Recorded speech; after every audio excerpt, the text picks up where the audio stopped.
अस्सलामुअलैकुम सामीन। 19 रमज़ानुल मुबारक और 20 मार्च है। ख़बर के दो उन्वान हैं। नंबर 1, शंभू बॉर्डर आज से तकरीबन खाली हो जाएगा। नंबर 2, 1 साल से चल रहा किसानों का धरना ख़त्म कर दिया गया है। ख़बर तफसील से सुनिए। आपको पता है कि किसान अपने मसाइल को लेकर पिछले तकरीबन 1 साल से हरियाणा पंजाब की सरहद पर बॉर्डर पर शंभू बॉर्डर और उधर दूसरी तरफ खन्नौरी बॉर्डर पर धरना दे रहे थे।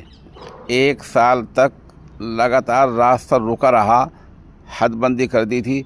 इधर से उधर आदमी नहीं जा सकता था, उधर से इधर नहीं आ सकता था। किसी को अगर सफ़र करना होता तो वो घूम कर आता था।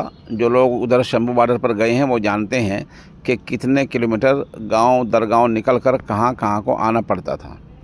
वो धरना पुलिस ने ख़त्म कर दिया है।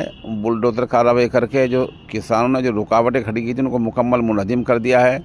वो टेंट वहाँ से हटा दिए हैं, शामिल ने हटा दिए हैं, और दीवारें जो खड़ी कर रखी थी वो सब तोड़ दी, गिरा दी हैं। और आर्दी टेंट शीट, कुछ तस्वीर हम दे रहे हैं, इनमें देखते हैं जो शेड होते हैं टेंट शीट के वो सब हटा दिए हैं। पंखे लगा रखे थे वो सब हटा दिए हैं। इस तरह पुलिस आहिस्ता सब कुछ हटा रही है और समझा जा रहा है कि आज किसी वक्त रोड चालू हो सकता है। और ये रोड मुकम्मल तौर पर अब खाली करा लिया गया है और कई सौ किसानों को हिरासत में ले लिया गया है। कल खबरों में बताया गया था कि तकरीबन 3000 पुलिस एहलकार वहाँ तैनात किए गए हैं, लेकिन आज खबरों में बताया गया है कि अब 2000 पुलिस वाले हैं जिनको आसपास पूरे इलाकों में तैनात कर दिया गया है ताकि दोबारा किसान इस रोड को बंद न कर सकें।